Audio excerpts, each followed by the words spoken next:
Hello, welcome to my YouTube channel আগন্তুক। আমি পিঙ্কি রায় চলে এসেছি আজকে আবার সপ্তম শ্রেণীর ইতিহাস বইয়ের সুলতানি ও মুঘল যুগের প্রশ্ন উত্তর নিয়ে। তো আজকের প্রশ্ন হলো, টিকা লেখো কবির, অথবা কবিরের ভক্তি ভাবনায় কিভাবে বিভিন্ন ধর্মের মানুষ এক হয়ে গিয়েছিল তা বলে তোমার মনে হয়। এই বিষয়ের প্রশ্ন উত্তরটি নিয়ে। কিন্তু তার আগে বলে রাখি, যদি আমার এই প্রশ্ন উত্তর তোমাদের সঙ্গে শেয়ার ভালো লেগে থাকে তবে অবশ্যই আমার আগন্তুক ইউটিউব চ্যানেলটি সাবস্ক্রাইব করো।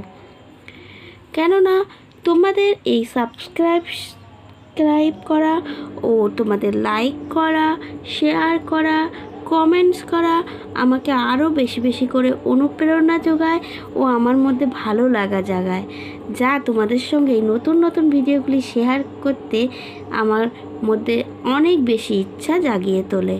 তো please please please subscribe my আগন্তুক ইউটিউব চ্যানেল। ঠিক আছে, তো চলে আসি এবার আজকের প্রশ্ন নিয়ে আলোচনায়। যদি পরে তোমাদের কবির টিকা লেখো তো কি লিখবে? কবির ছিলেন একজন ভক্তি সাধক। তো তার সম্পর্কে লিখতে গেলে প্রথমে আমাকে সূচনা বা ভূমিকা বলে একটা পয়েন্টস করে নিতে হবে।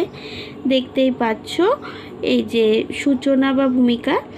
খ্রিস্টীয় পঞ্চদশ ষোড়শ শতকে একজন বিখ্যাত ভক্তি সাধক ছিলেন এই কবির। ঠিক আছে, এবার হলো কবিরের পূর্ব পরিচয়। কবিরের জন্ম তারিখ ও পিতামাতা সম্পর্কে সঠিক তথ্য জানা যায় না, তবে তিনি বারাণসীতে এক মুসলিম জোল্হা তাঁতি পরিবারে পালিত হন। এবার চলে আসি ভক্তি চিন্তা।